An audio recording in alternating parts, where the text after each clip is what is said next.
En este primer ejercicio, queremos crear cierto criterio y confianza en cuáles son los resultados que estamos obteniendo. La práctica que vamos a seguir a continuación se va a basar en la evaluación de una viga en cantilever, un ejemplo muy sencillo, pero también un ejemplo que nos permite entender qué tan cercano podemos estar de un resultado analítico cuando hacemos una aproximación a través de elementos finitos, porque nosotros contamos con las ecuaciones base para la determinación de las resultantes, en este caso, en una viga cantilever. Entonces eso nos va a permitir comprobar si realmente los resultados que estamos obteniendo son lógicos, nos va a dar estrategias de verificación. Entonces, aunque no vamos a ver el flujo completo para crear un modelo de elementos finitos en Nastran, eso lo veremos más adelante, sí que vamos a concentrarnos en la creación de un modelo base, el cual podremos verificar de forma manual. Entonces, en primer lugar, nosotros vamos a crear un nuevo archivo. Esto va a ser un archivo de pieza IPT. Y en este archivo IPT vamos a crear una viga utilizando el plano XY que va a tener una cierta dimensión. En primer lugar, vamos a crear un rectángulo. Noten que en las propiedades de creación de rectángulo existe a través de dos puntos. Pero en este caso nos interesa un rectángulo que está centrado en cierto punto. Entonces vamos a darle clic donde dice rectángulo con punto central. Hacemos clic acá y ahora podemos utilizar las dimensiones y el teclado para poder introducir los valores adecuados. Entonces, en primer lugar, el ancho de la sección va a ser de 50 milímetros. Podemos ahora presionar tabulador y el alto de la sección va a ser de 25 milímetros. Presionamos Enter y se crea para nosotros la sección que hemos estado trabajando. Esta es la sección transversal que ahora vamos a proceder a extruir para generar un sólido. Así que terminamos el boceto y ahora entramos en opción de extrusión. El largo total de la viga que queremos utilizar es de 25 centímetros o 250 milímetros. Entonces, acá podemos ver el preview de esa extrusión. Va muy bien, presionamos aceptar, ya se ha creado. Entonces, de esta forma, tenemos una viga que ahora vamos a empezar a configurar para que sea una viga en cantilever. A continuación debemos movernos hacia entornos y activar el Autodesk Inventor Nastran para crear en este entorno pues un modelo de simulación numérica. Noten que de forma automática ha creado un sólido, a este sólido le ha agregado un material. Entonces, como estamos trabajando una parte, es decir, un archivo IPT, no un assembly, un ensamblaje IAM, en este caso reconoce automáticamente el sólido y crea una forma sólida de él. Pero, por supuesto, estos valores genéricos no van a ser suficientes para nosotros. Entonces, ¿qué vamos a hacer? Vamos a editar este material, ¿sí? Haciendo doble clic sobre genérico en modelo o incluso acá arriba o clic derecho, editar, es igual. ¿Okay? En primer lugar, hay que configurar mejor estos parámetros. Estamos hablando de un ejercicio lineal estático o estático lineal, en el que obviamente vamos a estar en el rango lineal de deformaciones y, por lo tanto, necesitamos al menos dos parámetros para definir el material que se va a deformar. Necesitamos el módulo de Young, es decir, coeficiente o módulo elástico, y también necesitamos el coeficiente o relación de Poisson, ¿sí? Entonces, ¿cómo vamos a definir el módulo de Young? Si ustedes colocan su mouse sobre el E, que es el módulo elástico o módulo de Young, van a ver que las unidades están en megapascales. Así que nosotros realmente tenemos que colocar por acá 206.000 megapascales. Está en megapascales, hay que ser consistente con estas unidades. Ahora, módulo de Young está definido, vamos a hablar del coeficiente de Poisson, vamos a utilizar 0.3. Podríamos definir muchas otras variables. En este punto no es necesario, porque esto es más que suficiente para definir la deformación elástica del cuerpo. ¿Sí? Más adelante veremos otro parámetro. Entonces lo vamos a llamar material genérico, presionamos OK, se guardó y como ya está asociado a este sólido, no es necesario volver a asociar. El siguiente paso es aplicar restricciones a nuestro modelo. Es decir, nosotros tenemos que garantizar que el modelo sea estático, ¿verdad? No se mueva, porque si no nos va, si está en movimiento y esto sigue hasta el infinito, no tiene una restricción de que no se mueva de forma libre, él puede deformarse de forma indefinida y generar irregularidades obviamente en la solución.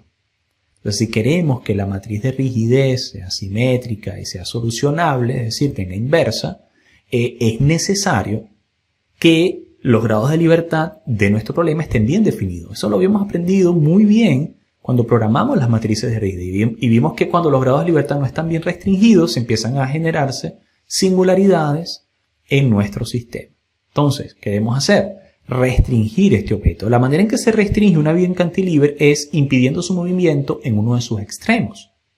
Entonces, vamos a utilizar la herramienta constraint, ¿sí? Constraints, para generar una restricción. De hecho, le podemos cambiar el nombre, yo voy a llamar empotramiento, ¿sí? A esta viga, o mejor dicho, a esta restricción. Y noten que nos da los 6 grados de libertad que podemos definir para cada nodo. Hay 3 traslaciones y 3 rotaciones. Cuando usted presiona fijo, están totalmente restringidas. Presionamos entonces, pues totalmente restringidas. Si acá colocáramos libres, están todas libres. Si solamente impide las rotaciones, pero si permite las traslaciones, solo rotaciones. O incluso solo permite las rotaciones, pero no las traslaciones. Es decir, esto es una rótula.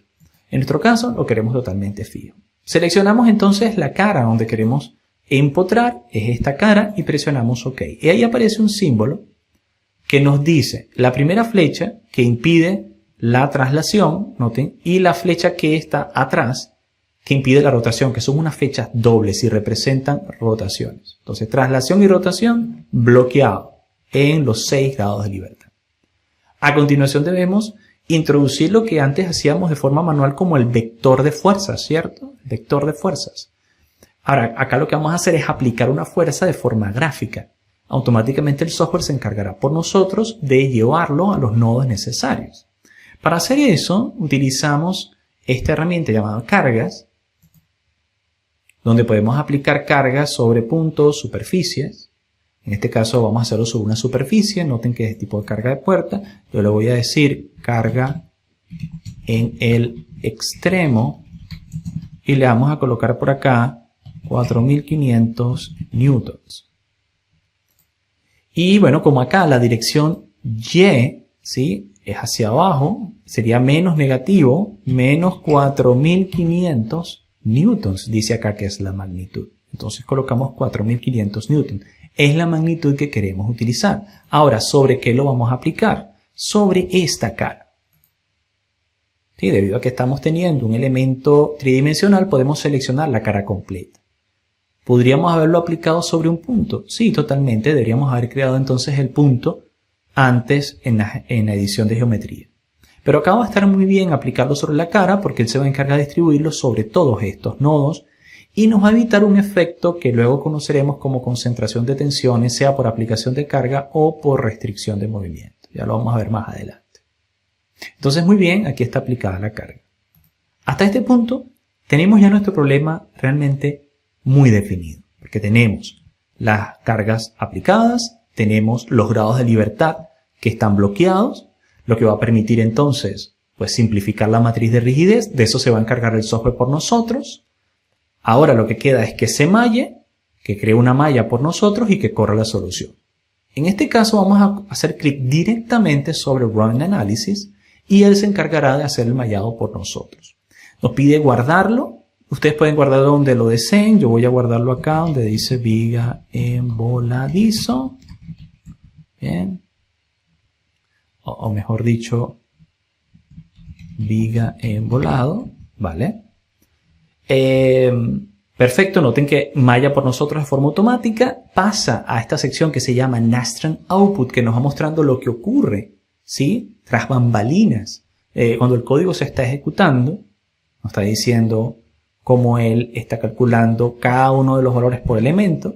E incluso noten que si vamos a la tercera ficha, acá podemos ver inclusive el archivo de Nastran, que habíamos comentado que se puede utilizar directamente en el Nastran Editor, que se instala al instalar Nastran. Pero que en este caso estamos utilizando la interfaz de usuario de Inventor. Pero podemos utilizar ahora directamente este archivo, copiar y pegar o guardar y ejecutar desde Nastran Editor. Nos dice por acá un anuncio: Nastran ha solucionado o ha completado la solución. Presionamos OK, noten que nos devuelve al árbol del modelo y ahora vemos pues nuestro objeto deformado y nos está mostrando por defecto los resultados. Noten que él, cuando termina la solución, nos lleva directamente a esta sección que dice resultados. Por defecto, en este tipo de análisis estático lineal, nos está dando 4 resultados preconfigurados donde nos muestra la tensión, en este caso por von Mises, el desplazamiento, factores de seguridad. Si hubiésemos configurado algún esfuerzo máximo en el material, aquí lo veríamos. Y bueno, la óptima forma de presentar el resultado que es solamente ver la deformada del objeto. Ahora, ¿qué vemos por acá? Vemos en primer lugar que nos está dando un esfuerzo máximo en von Mises de 211, ¿sí? Y además de eso, también podemos ver los desplazamientos. Si nos movemos acá a desplazamientos, vamos a verlo un segundo. Hacemos doble clic, ahí está, desplazamiento, lo estamos viendo en milímetros. Nos dice que el desplazamiento máximo en este punto es de 1740. Ahora, la pregunta que debemos hacernos siempre es, ¿podemos verificar estos resultados? ¿Son resultados, esperaríamos que estuvieran cercanos los resultados? Recordamos que el método de los elementos finitos es una manera de aproximar las ecuaciones diferenciales base. Si la solución analítica sería la solución exacta. Así que no deberíamos esperar que sea exactamente igual, pero sí que esté muy cercano, muy, muy cercano. Entonces eso es importante para nosotros para tener confiabilidad en los resultados. Ahora, ¿cómo podemos comprobar esto? Bueno, debido a que ya teníamos un conocimiento previamente adquirido de Python, en esta oportunidad nosotros vamos a hacer uso de un cuaderno de Jupyter, ¿sí? Un cuaderno de Jupyter, que es algo que puede ejecutarse dentro de un ambiente de Anaconda utilizando Python. Y acá, noten que esto es realmente código de Python, ¿sí? Código de Python. Solo que al correrlo en un ambiente de Jupyter, pues nos permite importar estas librerías que se llaman cálculo manual o cálculo a mano y for all people, que nos permiten respectivamente mostrar las ecuaciones de una forma que suele presentarse en ingeniería y además hacer gestión de las unidades. Entonces fíjense, vamos a hacer entonces una verificación utilizando Python de que todo está adecuado. Ustedes igual podrían hacer esto sin necesidad de utilizar Jupyter. Podrían hacer todos los cálculos solo con Python. Yo en este caso he utilizado Jupyter por comodidad. Entonces fíjense, en primer lugar vemos los parámetros, se están definiendo el módulo de Young, la relación de Poisson, ancho de sección, alto de sección, el área que es la resultante de su multiplicación, se encarga de multiplicarlo por nosotros, ¿vale? La fuerza aplicada, que es 4.500 newtons, ¿sí? Aquí están las unidades inclusive, y la longitud 250 milímetros. ¿Cómo calcular la máxima flexión? En primer lugar hemos de tener la inercia calculada. Entonces, podemos calcular la inercia en el eje de flexión, o correspondiente al eje de flexión, como I es igual a B por H al cubo entre 12. Entonces, en este caso es B 50, H 25 milímetros al cubo entre 12 y él se encarga de hacer la evaluación por nosotros. Esto es una de las razones interesantes por la que estamos utilizando Python con HandCalc, esa biblioteca, porque noten que presenta los resultados ya desglosados para nosotros. Ahora, ¿cuál es la ecuación de flexión? La ecuación de flexión es esta que vemos acá abajo, que está programada en Python acá arriba y la plotea de forma pues bastante digamos seria, fácil de leer. Acá el A sub X o la flexión en cualquier punto X sería igual a la fuerza aplicada P, que es 4.500 newtons, entre 6 por E por I, módulo de Young por la inercia, y luego esta X al cubo menos 3 por L por X, el X va a representar el punto de evaluación. Como queremos saber cuál es la flexión en el punto más alejado del empotramiento, vamos a utilizar X igual a L. Entonces acá estamos haciendo X igual a L, es el punto de evaluación, y él se encarga de evaluar por nosotros, tomando en cuenta todas las unidades. ¿Y qué nos dice al final al evaluar la ecuación? Que esto va a flectar 1.7 milímetros hacia abajo, negativo, en dirección de Y. Entonces fíjense que se encarga de hacerlo por nosotros. Ahora la pregunta es, ¿cuál fue el resultado que obtuvimos en Nastran? Bueno, si nosotros volvemos acá a Nastran, vemos el resultado, acá está. Ustedes pueden observar que es 1.74. Pero noten que esto es en el rango de milímetros, ¿sí? Entonces, realmente es 0.04 milímetros de diferencia. 0.04 milímetros de diferencia. Realmente está bastante cerca de la solución exacta, ¿no? Entonces, al menos en lo que tiene que ver con los desplazamientos, recuerden que estamos viendo ahora desplazamientos, estamos bastante cerca de lo que esperaríamos. Ahora, ¿qué pasa con las flexiones? Vamos a evaluar las flexiones. Bueno, nosotros podríamos venir acá y calcular von Mises. Hacemos doble clic en von Mises y nos va a dar una flexión, ¿ok? O el esfuerzo de von Mises, ya no flexión, sino el esfuerzo de von Mises. Nos está diciendo que el esfuerzo máximo está ocurriendo por esta área, ¿sí? Y que es 211 megapascales. Podríamos calcularlo nosotros.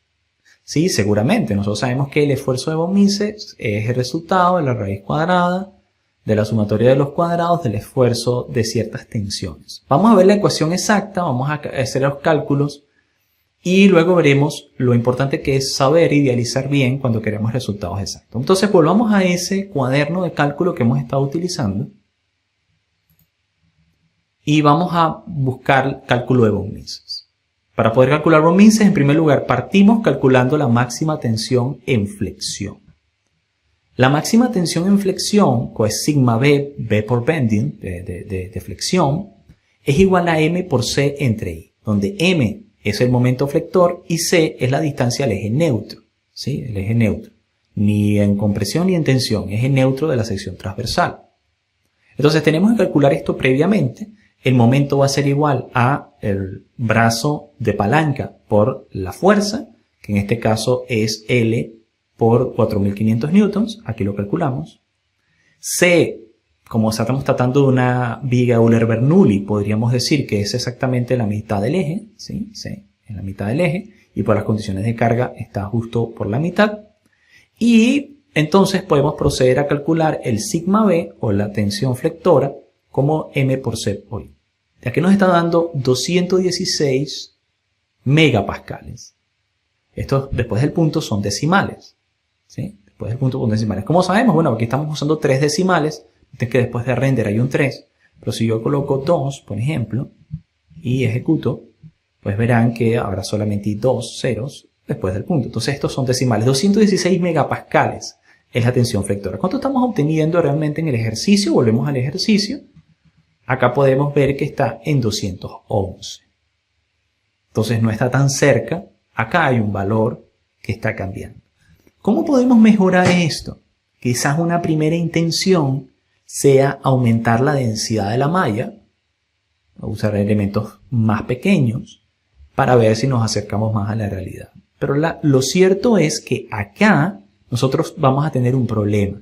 Si tratamos de aumentar la densidad de la malla, vamos a enfrentarnos a un problema. Lo veremos más adelante, ¿sí? Tenemos más adelante ese tipo de problemas, pero solamente para que les quede demostrado, fíjense lo que voy a hacer. Voy a ir a la configuración de malla. Lo veremos más detalladamente en clases posteriores. Reitero, solo quiero mostrarles un efecto que está ocurriendo acá. Y es que el Mesh Model me permite definir las configuraciones de la malla. Y yo le puedo decir, ¿sabes qué? No malles a 9 milímetros por elemento. Lo escogió de forma automática. No, utiliza 4 milímetros por elemento. Y le digo que noten el orden del elemento sea parabólico, así que las funciones de forma que voy a utilizar para la estimación de los esfuerzos va a ser cuadrática. Eso no funciona muy bien porque es la manera en que se disipan los esfuerzos. Le decimos que malle y volvemos a correr. Presionamos OK y corremos. Entonces él va a generar nuevamente un archivo de Nastran, va a generar unos outputs. Acá lo está generando. Ya generó el output, empezó el proceso de cálculo. Ahí tiene el proceso bastante calculado. Muy bien. Nos está diciendo las iteraciones que está realizando. Perfecto. Ya está abriendo el archivo base. Recuerden que siempre tendremos el archivo Nastran file. En cualquier momento podemos utilizarlo para copiarlo y pegar, ¿no? Directamente en el editor de Nastran. No es necesario, pero si quisiéramos se podría hacer. ¿Okay? Y bueno, luego que termina el cómputo, él nos va a avisar que el resultado está disponible. Vamos a esperar algunos segundos y ya dice que la solución está completa. Perfecto. Ok, ahora volvamos a los resultados y veamos qué pasó con von Mises. Esto está interesante. Noten que ahora el esfuerzo que antes era 211 megapascales, ahora está por 250. ¿Qué pasó aquí? Y si siguiéramos aumentando la malla, la densidad de la malla, veríamos que el esfuerzo va aumentando. La razón es que acá nos estamos encontrando con un problema porque nosotros hemos restringido totalmente el movimiento de estos objetos. Pero claro, cuando nosotros hacemos una flexión acá, se genera una compresión y una tracción y esto tiende a deformarse, ese rectángulo tiende a deformarse, ¿sí? Entonces, al impedir su deformación, hay unas concentraciones de tensiones en medio de estas esquinas que realmente no son infinitamente angulares en 90 grados, sino que en la realidad tienen alguna imperfección. Pero como aquí lo estamos asumiendo como que es totalmente recto, eso genera una falsa concentración de tensiones. Entonces realmente en este modelo 3D no podemos evaluar realmente el esfuerzo de von Mises. No podemos hacerlo. Entonces, ¿cómo lo vamos a evaluar realmente? Bueno, vamos a crear un nuevo modelo. En este caso vamos aprovechando de lo que aprendimos en la sesión anterior, que eran las idealizaciones. ¿Lo recuerdan? Así que vamos a inicio y vamos a crear un nuevo modelo, una pieza IPT. Pero en este caso no vamos a crear un volumen, sino que vamos a crear un bosquejo en el plano YZ de una línea. Y esta línea, empezando por el centro, va a tener 250 milímetros de longitud. Y ya, solamente creamos una línea. Ahora, ¿qué hacemos a continuación? Volvemos a entornos, activamos Autodesk Inventor Nastran y vamos a trabajar sobre esta idealización. ¿Ok? Entonces, en primer lugar, nos vamos a definir un material, porque no está definido. Este es un material, bueno, por cierto, podríamos utilizar el que está por acá que dice genérico, pero vamos a editar sus valores para no crear un material nuevo. Obviamente este no es LE, es 206.000 megapascales, porque esto está en megapascales, y el módulo del coeficiente de Poisson, o la relación de Poisson, es 0.3. Lo dejamos entonces de esta manera. Ahora vamos a crear una idealización, ¿sí? Esta idealización va a ser del tipo línea, ¿sí? La vamos a aplicar sobre esta entidad, específicamente este objeto. Y, activando Cross Section, ahora sí vamos a asociar la geometría de este objeto. ¿Y qué tipo de sección vamos a utilizar? Cross Section, pues nada, vamos a buscar barra. Barra nos permite generar una barra rectangular. En nuestro caso, la dimensión 1 serán 50 milímetros y la dimensión 2, 25 milímetros. Noten que esto está en milímetros, presionamos OK y OK. Entonces tenemos una sección totalmente definida, la longitud es la adecuada, ¿vale? Estamos repitiendo el ejercicio ahora con una idealización de dimensión menor. Nuevamente tendremos que aplicar una restricción que vamos a llamar empotramiento, totalmente fija en este punto. Perfecto, ahí está empotrado. Y vamos a aplicar igualmente una carga. Ahora sí será sobre un punto, ¿sí? Este punto, que en dirección de Y será negativo menos 4.500 newtons. Y le vamos a decir 4.500 newtons, solamente para que sepamos qué es esa carga. Ahí está aplicado. Ahora simplemente le damos correr. Vamos a llamar este nuevo archivo IPT viga en volado y le vamos a decir con idealización o idealización lineal. Perfecto. Y bueno, permitimos que malle. Hizo el mallado por nosotros. Empieza la ejecución del Nastran. Ya creó el archivo Nastran File. Empieza la ejecución. Esto va a tomar un poco menos de tiempo porque son menos elementos y además son elementos lineales. Entonces es mucho más fácil que evalúe la matriz de rigidez. Esperamos unos segundos y ya nos dice entonces que se acaba de completar la solución de Nastran. Nos lleva entonces directamente a la solución. ¿Okay? Acá sí nos va a llevar directamente a la solución. Entonces fíjense, vamos a verificar los desplazamientos. En primer lugar, hablemos de desplazamientos. Nos está diciendo 1.76, los desplazamientos están muy bien. ¿Sí? Y vamos a von Mises. Entonces, y nos está diciendo que acá sí que está calculando von Mises. ¿Okay? Y von Mises nos está dando 216. ¿Qué es este von Mises en el caso de la barra? Que ya no ocurre esa concentración de esfuerzos, ¿sí? Porque ya esto es un elemento unidimensional, no hay una esquina que esté concentrada de la sección transversal. La idealización nos está ayudando, está jugando a nuestro favor en este caso. Bueno, en este caso, el esfuerzo de von Mises es, como hemos visto, una relación que toma en cuenta el esfuerzo axial, el esfuerzo cortante y el esfuerzo, inclusive torsional si existiera, y el esfuerzo flector. Entonces nosotros vamos a volver en el cálculo que estábamos haciendo y vamos a ver cómo nosotros podemos llegar al von Mises. Entonces fíjense, la máxima tensión a flexión, ya hemos visto cómo se calcula.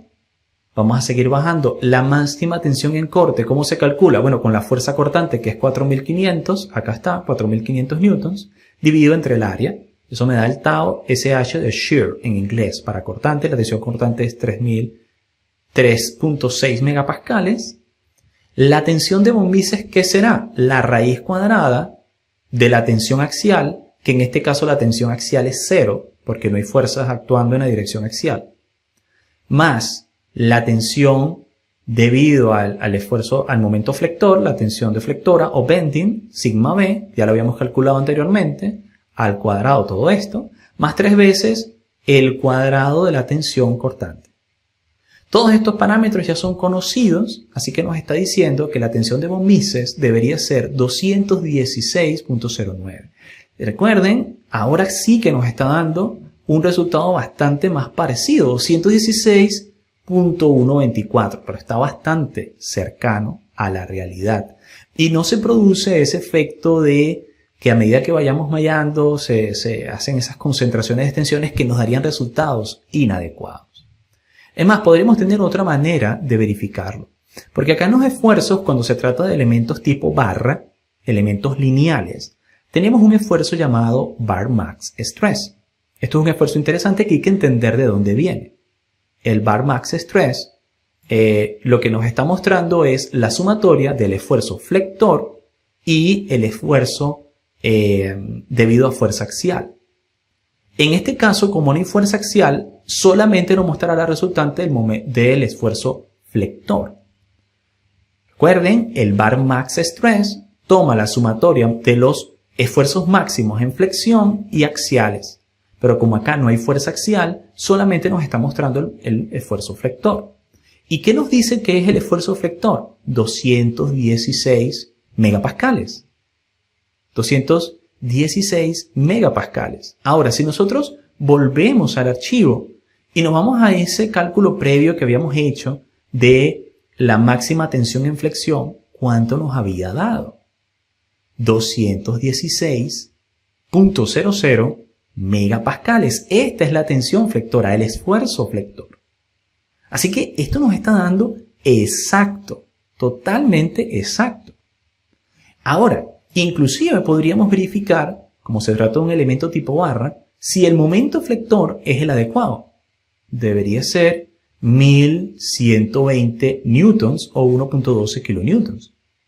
Ok, veamos qué es lo que nos está dando. Si volvemos acá, fíjense que aquí hay una opción de calcular momentos de reacción en momentos, tanto fuerzas como momentos. Y acá podemos ver, este momento se está mostrando en newtons milímetros, pero si nosotros lo llevamos a newton metros, ¿sí? Vamos a esperar que lo cambie. Ahí está, 1125. Es decir, está en el rango. Es el momento flector que se está generando, que es la longitud por la palanca. Es decir, hemos llegado pues a una solución bastante exacta. De hecho, si nosotros volviéramos acá a Python, noten que acá estamos hablando de una renderización con 2 decimales, pero si nosotros les decimos 3 y volvemos a ejecutar, veremos que es exacto. Es 1125 newtons o 1.125 kilonewtons. Hasta el último decimal es exacto. Entonces, este ejercicio lo que nos está permitiendo es lo siguiente. Hemos aprendido, en primer lugar, a ver la forma básica en la que podemos crear simulaciones dentro de Inventor. Esto son una simulación muy sencilla, ¿sí? Donde definimos las condiciones de borde, se encarga el software por nosotros de mallar, se encarga de transmitir las fuerzas a los nodos y también las restricciones de la matriz de rigidez. Todas las operaciones las hace por nosotros. Nuestra tarea es entender qué restricciones necesitamos, qué fuerzas necesitamos y aplicarlas.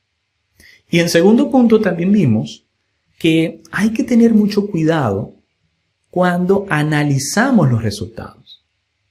En el caso de las deformaciones, como siempre recordamos que en un análisis estático y estructural, por lo general solucionamos la variable de estado son las deformaciones.